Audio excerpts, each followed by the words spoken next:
पेलवांना वाचून हे महाराष्ट्र केसरी गायकवाड, दत्ता गायकवाड, हे महाराष्ट्र केसरी दत्ता गायकवाड, हे महाराष्ट्र केसरी दत्ता गायकवाड 2003 चे. बोला बोला काय म्हणताय. रावसाहेब, सुरुवात इथूनच केली की विलास शिंदे आलेले मधल्या काळात ज्या नाशिकमध्ये घडामोडी घडल्या त्यानंतर विलास शिंदे तुम्हाला भेटता आहे. काय नाशिकमध्ये सगळं ठीक? स्वतः विलास शिंदे आपणच सांगा नाशिकमध्ये काय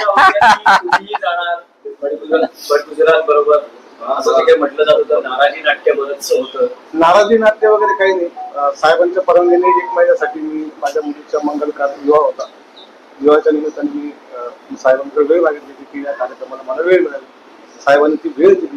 परंतु त्या दरम्यानच्या काळामध्ये बरेच काही घडामोडी संघटनेमध्ये होत गेल्या आणि विलास शिंदे नाराज आहे अशा काही बातम्या सुद्धा आल्या. परंतु हे सगळं असताना नाराजी आमची ही कुटुंबातला विषय आहे. कुटुंबाचे नेते आमचे प्रमुख उद्धवजी ठाकरे साहेब आणि कुटुंबाचे आमचे दुसरे नाशिकचे पालकपुत्र संजय राऊत साहेब आहेत. त्यांच्याशी मी यावेळी सुद्धा माध्यमांसमोर सांगितले की आमच्या कुटुंबातला विषय आहे. काही गोष्टी असेल तर आम्ही साहेबांशी शेअर करू. आज साहेबांची मी काल वेळ मागितली. आज साहेबांनी वेळ दिली आणि साहेब सगळ्यांचं ऐकून घेतात. माझंही मला काय मला भावना साहेबांशी व्यक्त केलेले आहेत. त्याच्यामुळे ज्यांनी माझ्याविषयी सांगितलं की नाराजी आहे त्यांना जेव्हा जेव्हा जे भेटले तेव्हा तो स्पर्धक नाराज होतोच. पण नाराजीचा अर्थ असा नाही की आम्ही थांबलोय किंवा पुढे पक्ष शिंदे आले त्यामुळे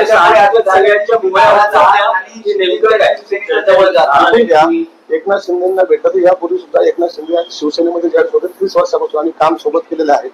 सुख असेल किंवा दुःख असेल याच्यामध्ये प्रत्येकाला आपल्याला वाटतं की आपण आता भावबंदी पण असते कुटुंबामध्ये आमच्या ग्रामीण भागामध्ये. म्हणून त्यांना सुद्धा आपण लग्न सोहळ्याला वगैरे बोलवतो, आमंत्रित करतो. त्या पद्धतीने मी साध्या पद्धतीने त्यांना निमंत्रण दिलं. त्यांनी सुद्धा निमंत्रणाचा स्वीकार केला आणि तेही लग्नाला आले, साहेबही आणि लग्नाला आले आणि अजूनही इतर राजकीय पक्षाचे नेते होतेच.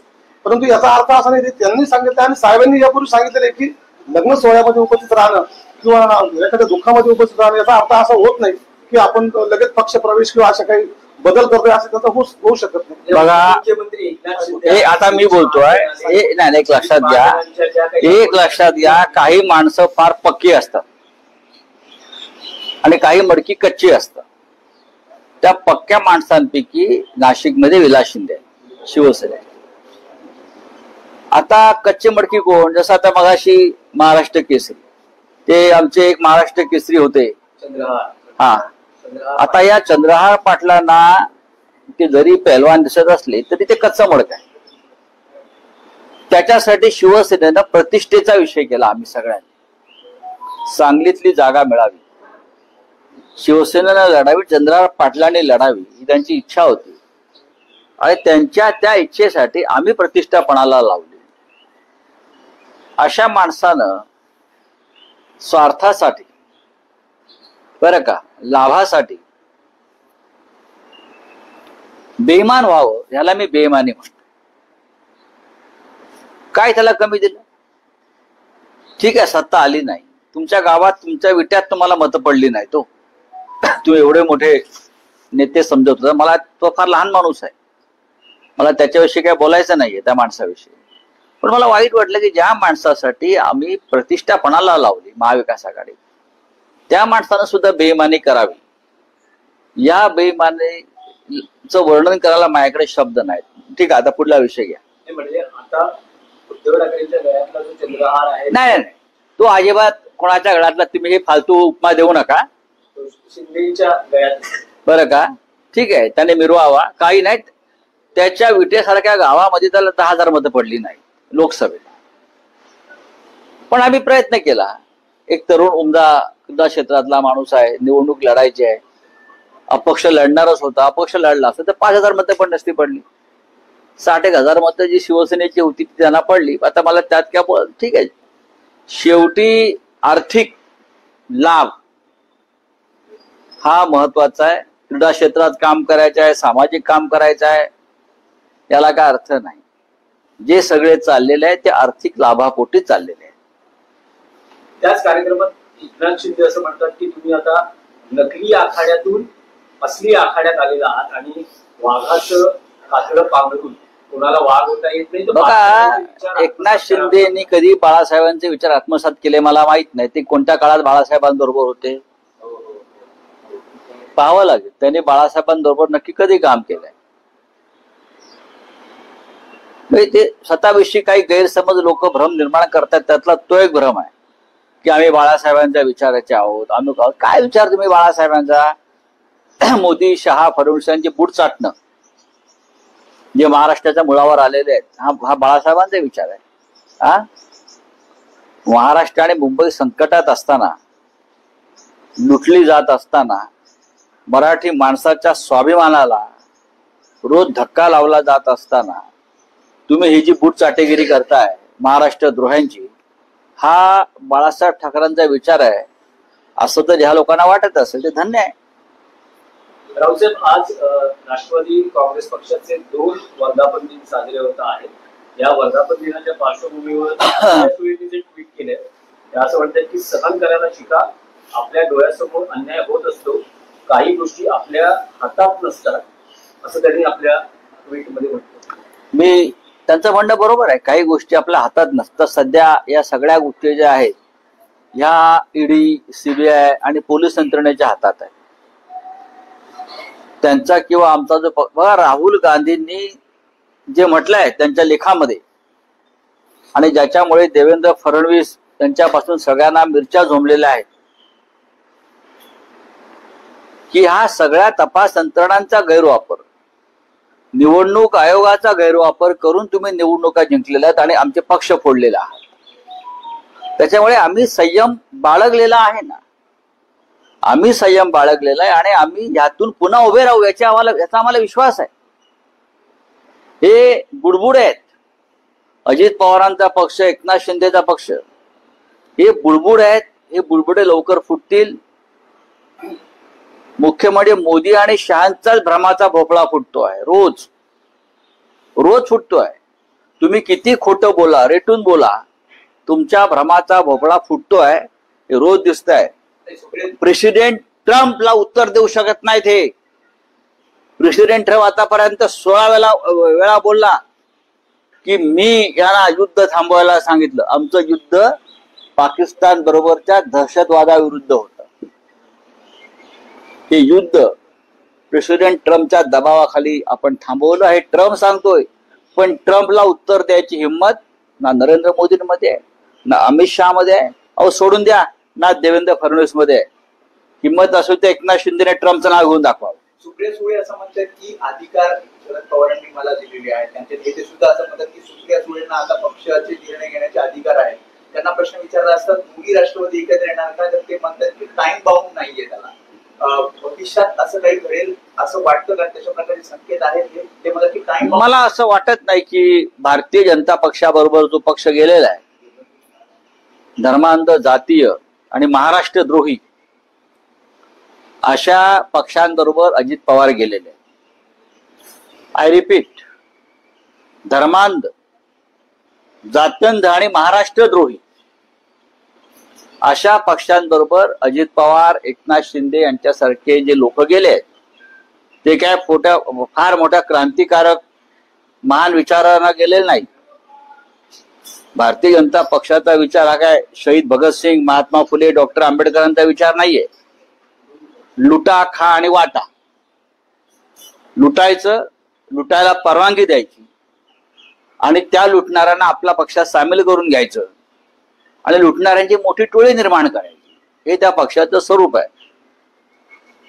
अशा पक्षाबरोबर सुप्रिया सुळे यांना मी ओळखतो, त्या जातील असं मला वाटत नाही.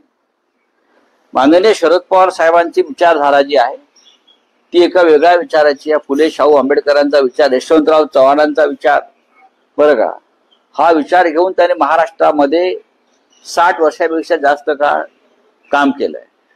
आणि सुप्रिया सुळे त्यांच्या कन्या आहेत, त्याच्यामुळे चुकीच्या मार्गाने त्या जाऊ शकतील याच्याविषयी माझ्या मनामध्ये शंका आहे. पण राऊत त्या फडणवीस किंवा अजित पवार हे नेहमी म्हणतात की एनसीपीशी युती किंवा अजित पवार म्हणतात बीजेपीशी युती ही पॉलिटिकल अंडरस्टँडिंगचा भाग आहे. कारण भूमिका, विचार, मग अशा पद्धतीनं तुम्ही दाऊद इब्राहिमशी युती कराल.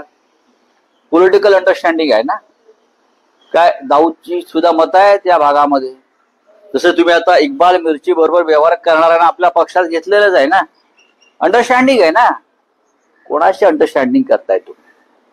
राष्ट्रद्रोह्यांशी? कोणाशी करताय? काय पॉलिटिकल? भ्रष्टाचार्यांशी, ज्यांना तुम्ही तुरुंगात टाकायला निघाला होता, ज्यांच्यावर तुम्ही देशद्रोहाचे आरोप लावले, ज्यांच्यावर तुम्ही दळभद्री भ्रष्टाचाराचे आरोप लावले, लुटीचे आरोप लावले, त्यांच्याशी तुम्ही अंडरस्टँडिंगची भाषा करताय. यातच तुमचं राजकारण किती खालच्या पातळीवर घसरलेलं आहे सत्तेसाठी आणि स्वार्थासाठी हे दिसतं. हे कबूल करताय. रावसाहेब, जसे राष्ट्रवादी काँग्रेसचे 2 मेळावे आज पार पडतात वर्धापन दिनाचे, पुढच्या 10 दिवसात शिवसेनेचाही वर्धापन दिनाचा सोहळा येतो आहे. यंदा महापालिका निवडणुकांची पार्श्वभूमी आहे. काय विचार या मेळाव्यातून शिवसैनिकांना दिला जाईल? तुम्ही काय अपेक्षित मानता? शिवसेनेच्या प्रत्येक मेळाव्यात, स्थापना मेळाव्यामध्ये हा लढण्याचा विचार. भविष्यामध्ये शिवसेनेची पावलं कोणत्या दिशेने पडतील त्या संदर्भात शिवसेना प्रमुख विचार देत होते. आता माननीय उद्धव साहेब विचार देतात, पक्षप्रमुख. आणि मी आत्ताच तुम्हाला सांगतो, 19 जूनचा आमचा सोहळा हा विशेष असणार आहे. विशेष कुठच्या अर्थात? ते विशेष म्हणजे विशेष, तुम्हाला त्या दिवशी कळेल ना. नाही, पण या मेळाव्यात राज ठाकरेंची युती करण्यासंदर्भात काही ठोस भूमिका उद्धव ठाकरे अधिकृतपणे मांडू शकतील का? कारण आतापर्यंत आम्ही सकारात्मक आहोत आणि दुसरं स्टेटमेंट जे महाराष्ट्राच्या जनतेच्या मनात आहे तेच होईल, ही सकारात्मक स्टेटमेंट आहेत. पण हे ठोस प्रस्ताव किंवा ठोस युतीचा विचार या संदर्भात उद्धव ठाकरे काही बोलू शकतील? जर ते बोलणार असतील तर तुम्हाला मी का सांगू? ते सांगते. ते शिवसेनेचे प्रमुख आहेत. काही महत्वाच्या निर्णयांसंदर्भात जाहीर करण्याची, घोषणा करण्याचा पूर्ण अधिकार हा शिवसेना प्रमुखांचा असतो. मला असं वाटतं की पक्षामध्ये अनेक विषयांवर चर्चा होत असते. ती या विषयावर सुद्धा झालेली आहे, यापुढे होत राहील काही काळ. पण 19 जूनचा शिवसेनेचा वर्धापन दिन हा महाराष्ट्रासाठी, मराठी माणसासाठी विशेष आणि खास आहे. माझं म्हणतं की संजय राऊत असत्याचं सत्य करू शकतात, जे अशक्याचं शक्य करू शकतात. तर संजय राऊत 2 भावांना एकत्र आणण्यासाठी चंदू मामा आमचे प्रिय आहेत. ते राजसाहेबांचे मामा आहेत किंवा उद्धव साहेबांचे मामा आहेत. त्यांना मी आता नाही, वर्षानुवर्ष आम्ही एकत्र आहोत. पण राजकीय विषयावरती मी आता बोलणार नाही. दोघेही राज साहेब किंवा उद्धव साहेब यांच्याशी आमचं नातेसंबंध आहेतच, ते काय लपून राहिले. तुम्ही किंवा पक्षप्रमुख किंवा सातत्याने या विषयावर सकारात्मक बोलत असताना मनसेमधून काही नेते मात्र म्हणतात की राज ठाकरे उद्धव ठाकरे ही युती अशक्य आहे, असा अगदी ठोस. आम्हाला उद्धव ठाकरे साहेबांना वाटत नाही तसं. आम्ही एक स्पष्ट भूमिका घेतलेली. ती भूमिका अशी आहे, कोणाला काही वाटू द्या, कोणी काही म्हणू द्या, शिवसेना महाराष्ट्राच्या हितासाठी, मराठी माणसाच्या कल्याणासाठी, ही मुंबई जी महाराष्ट्राची राजधानी आहे, या मुंबईवर फक्त मराठी माणसाचा हक्क राहावा, यासाठी आम्हाला जे जे करता येणं शक्य आहे ते करायला, लढायला आणि एक पाऊल पुढे किंवा मागे जायला आम्ही तयार आहोत. आमच्यामध्ये या बाबतीत कोणत्याही प्रकारचा राजकीय इगो किंवा अहंकार नाही. एका बाजूला बुलेट ट्रेनचे इमले मुंबईत रचले जात असताना काल एक मोठी दुर्घटना घडली, ज्यात रेल्वे दुर्घटनेत 4 प्रवाशांना आपला जीव गमवावा लागला, अनेक जखमी झाले. एका बाजूला बुलेट ट्रेन येते तर दुसऱ्या बाजूला मुंबईतल्या रेल्वे किंवा ट्रेन प्रवासाची आपण परिस्थिती जाणून. काल जे बळी गेलेले आहेत, हे काल ज्या मराठी प्रवाशांचे बळी गेलेले आहेत, हे नरेंद्र मोदी, अमित शहा, देवेंद्र फडणवीस यांचे जे स्वप्न आहे मुंबईचा गुजरात करण्याचं, आणि त्यासाठी बुलेट ट्रेन आहे. मुंबई अहमदाबाद काल जे सामान्य लोक ज्यांनी जीव गमावला ते बुलेट ट्रेनने प्रवास करणार नाहीत, ते एसी ट्रेनने प्रवास करत नाहीत. पण मुंबईतील मुठभर धनिक लोकांसाठी एसी ट्रेनच्या फेऱ्या वाढवल्यामुळे लोकल ट्रेनच्या फेऱ्या कमी झाल्या आणि त्यातून गर्दी वाढली. हे सत्य आहे. बुलेट ट्रेन, हायस्पीड ट्रेन ही गुजरातची सोय आहे, मुंबईतल्या मराठी माणसाची सोय नाही.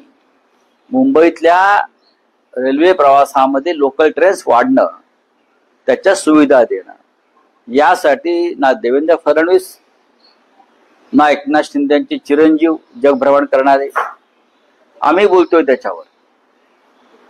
ही आमची वेदना आहे. आणि मी जे म्हणतोय की मुंबईचं गुजरातीकरण जे होणार आहे पूर्णपणे, ते या माध्यमात बुलेट ट्रेनच्या सोयीसाठी मुंबईमध्ये ज्यादा रेल्वे लाईन पडत नाही, गाड्या वाढवत नाही, सगळं बजेट बुलेट ट्रेनला वळवलं जात आहे. आता कुठे गेले ते मुलुंडचे नागडे पोपटलाल जे फुटपट्ट्या घेऊन घाटकोपरला मुलुंडाचे फिरतात ना प्लॅटफॉर्मचं माप काढायला? काल इतक्या मोठ्या अपघातावर त्यांचं काय भाष्य आहे? काय दुखवटा व्यक्त केला?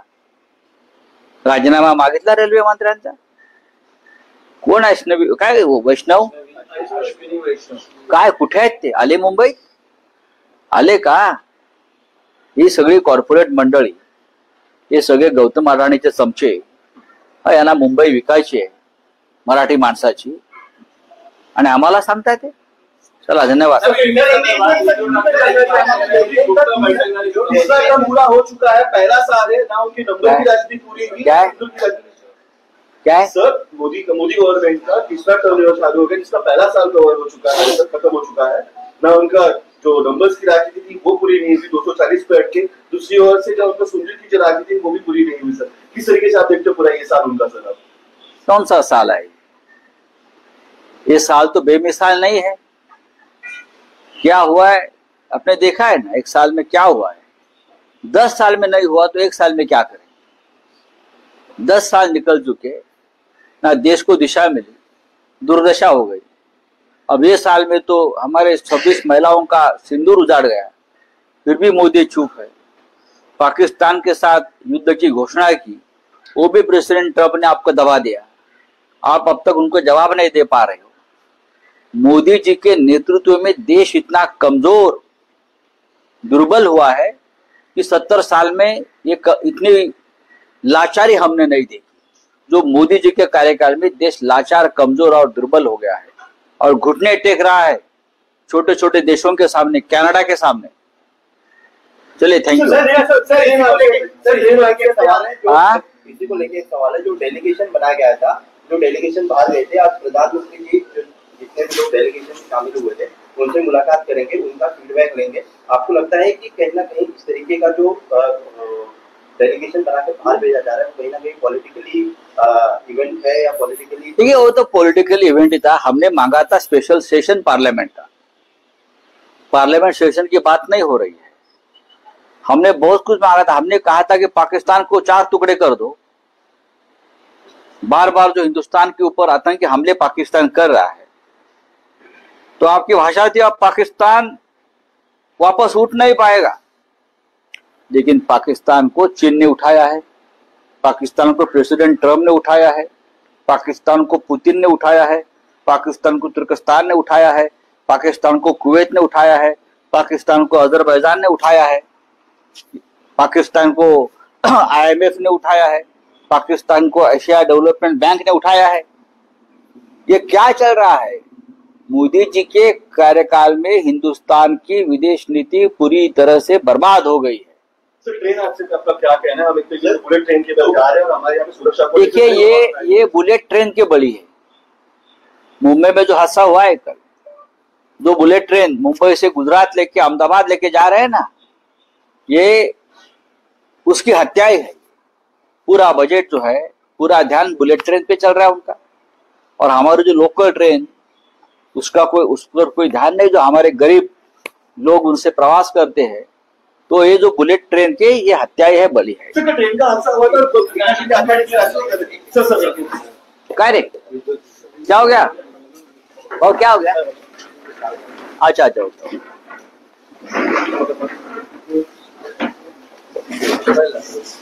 हा कुठे तिकडे जायला जाऊ दे ना. चला आलो मी 2 मिनिटात आलो.